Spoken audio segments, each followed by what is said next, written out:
फरमाते हैं कि मैं ना मजदूर लेने गया, बगदाद के चौक में मजदूर बैठे होते थे, तो मेरी उन मजदूरों में से ना एक नौजवान बच्चे पे नजर पड़ी। बड़ा कमजोर सा वजूद था, लेकिन चेहरे पर इबादत का निशान था। माथा बताता था कि नमाज का बड़ा ख्याल रखता है। मैं उसके करीब गया। चेहरे भी बड़ा कुछ बताते हैं ना, चेहरों में भी बड़ी रानाई होती है। फरमाते हैं मैं करीब गया, मैंने उसको कहा बेटे मजदूरी करोगे? तो कहने लगा मजदूरों में बैठा हूँ तो हुजूर मजदूरी के लिए ही तो बैठा हूँ। तो मैंने कहा कि चलो फिर। कहने लगा नहीं मेरी कुछ शर्तें। मैंने कहा बताओ। कहने लगा पहली शर्त यह है कि लोग 4 दिनार दिहाड़ी लेते हैं, मैं 3 दिनार लूँगा। मैंने कहा यार भाई तो बड़ी बेहतरीन है, बाकी भी इस तरह की रख ले। उसने कहा हुजूर दूसरी शर्त यह है कि मैं आपकी मुकम्मल बात मानूंगा, लेकिन जब अजान हो जाएगी फिर आपकी नहीं सुनूंगा। तीसरी बात उसने ये की कि हुजूर मैं आपके घर में काम करूंगा पर आपके किसी सवाल का जवाब नहीं दूंगा। कहते मैंने कहा यार तू बड़ा अजीब है, शर्तें तो मालिकों की होती हैं। कहने लगा जी बहरहाल मैं शर्तें लगा के जाता हूँ। फरमाते मैं उसे घर ले आया, काम मैंने उसको बताया, तो जो काम मजदूर सारे दिन में करता है ना उसने 2 घंटे में ही कर दिया। हमारे मजदूर सिगरेट पीने में भी तो आधा घंटा लगाते हैं, वो चाय पीने जाएं तो पौना घंटा। वहां उनको भी तो दयानतदारी करनी चाहिए कि नहीं करनी चाहिए? ने मुआहदा किया है ना जी, तो पूरा उतरना चाहिए ना। कहते 2 घंटे में। अब काम जब बंदा शुरू कराता है तो काम और निकल आता है। कहते काम मैंने उसको और बता दिया, वो करने लगा। उसने मिट्टी निकाल के रखी थी बाहर रास्ते में, तो अजान हो गई जोर की। उसने वहीं कुदाल छोड़ी कही और चलने लगा। तो मेरा बेटा कहने लगा इसको जरा बराबर कर दो। कहने लगा चुप कर जा, तेरे बाप से बात हुई थी, जब अजान होती है तो मैं किसी और की नहीं सुनता, सिर्फ अल्लाह रसूल की सुनता हूँ। कहते मस्जिद चला गया, नमाज पढ़ के आया तो दोपहर का वक्त था। मेरी बीबी कहने लगी इसको को खाना खा ले। कहते हमने कहा खाना खा लो, तो कहने लगा मैंने रोज़ा रखा हुआ, रमज़ान भी नहीं था, नफली रोज़ा रखा हुआ। फरमाते हैं शाम हुई, मैंने 3 दिनार दिए। तो मैंने कहा तेरा नाम क्या है? कहने लगा मैंने आपसे कहा था मैं किसी सवाल का जवाब नहीं दूंगा। तो वो चला गया। अगले दिन मैं फिर लेने गया उसे, काम कुछ और निकल आए। तो लोगों ने बताया वो सिर्फ हफ्ते वाले दिन आता है। मैंने कहा क्यों? कहने लगे जी वो कहता है मेरा हफ्ते का खर्चा 3 दिनार है, जब 3 दिनार कमा लेता हूं तो बाकी सारा टाइम अल्लाह रसूल की जिक्र में गुजार दिया करता हूं। फरमाते हैं अजीब। अगले हफ्ते मैं फिर लेने गया, मैंने पूरा हफ्ता इंतजार किया कि काम उसी से कराना है। मैं जब गया तो मैंने कहा चलो। कहने लगा मेरी शर्तें याद है ना? और मैंने कहा याद है भाई साथ चल। फरमाते हैं काम कराया, 2-3 हफ्ते वो आता रहा। एक हफ्ते में गया तो लोगों ने कहा हुजूर आज नहीं आया। क्यों? कहने लगे बीमार हो गया। कहाँ घर है? कहने लगे बगदाद के कब्रिस्तान के पीछे जो कच्ची आबादी है उसमें रहता है। फरमाते मैं गया, दरवाजे पे दस्तक दी तो कहने लगा हुजूर आप हैं? दरवाजा खोला है, आ जाइए।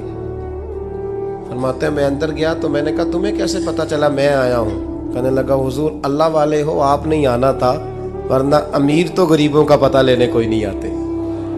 कहते मैं करीब गया तो कहने लगा मैं आपका इंतजार कर रहा था, तेज बुखार है, तप रहा। जेब से कुछ पैसे निकाले, कहने लगा ये पैसे रखने। एक अंगूठी निकाली, कहने लगा हुजूर आज रात को मेरा इंतकाल हो जाएगा, इन पैसों का कफन खरीद के सुबह जनाजा पढ़ के मुझे दफन कर देना, और जब दफन करो तो ये अंगूठी लेके असर के बाद हारून रशीद के पास जाना। आप उसे कहना मैंने मिलना है, पर वो आपको टाइम नहीं देगा।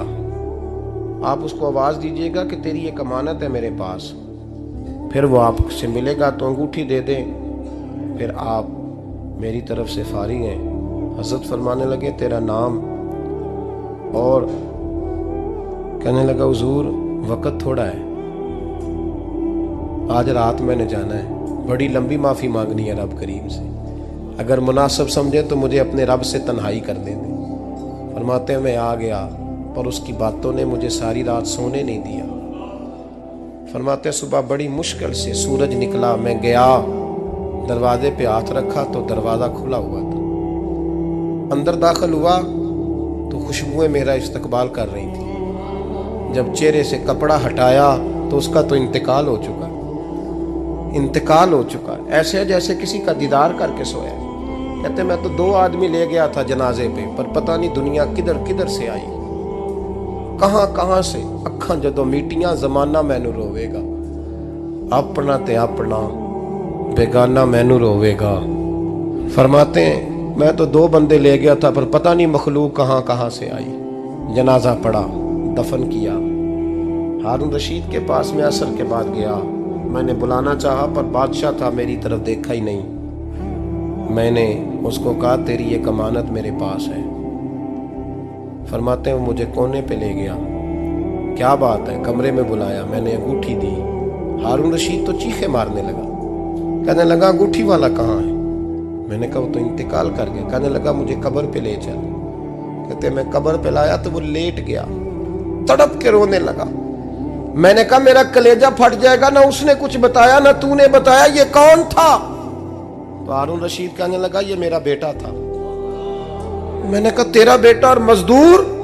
कहने लगा हुजूर ये हजरत दाऊद ताई के पास बैठा करता था, उनका मुरीद था। मुझे रोज कहता था अब्बा तूने बड़ी दुनिया इकट्ठी कर ली है, मरते वक्त तुझसे टांगे समेटी नहीं जाएंगी, इतना हिसाब नहीं तू दे सकेगा। मैं इसको समझा देता, इसकी अम्मा समझा देती। ये रोज हमें कहता छोड़ दो, आ जाओ अल्लाह रसूल की बारगाह में झुक जाएं। हम समझ। एक दिन ये चला गया, कहने लगा फिर तुम्हारा रास्ता और है और मेरा रास्ता और है। ये सोने की अंगूठी गलती से इसके पास रह गई थी, गलती से हीरे की अंगूठी चली गई। कहने लगा देखो मेरे बेटे ने आज वो भी वापस कर दी है। फिर तड़प के कहने लगा हारून रशीद था तो ये मेरा बेटा, पर मेरा मुर्शद निकला, मेरा पीर निकला। भाई जिंदगी तो बड़ी थोड़ी है ना। बाबा साहब ने कहा था उठ फरीदा सुते आ, और दाढ़ी आ गया पूर, अग्गा नेड़े आ गया, पिछा रह गया दूर। उठ फरीदा सुते आ, खलकत वेखन जा।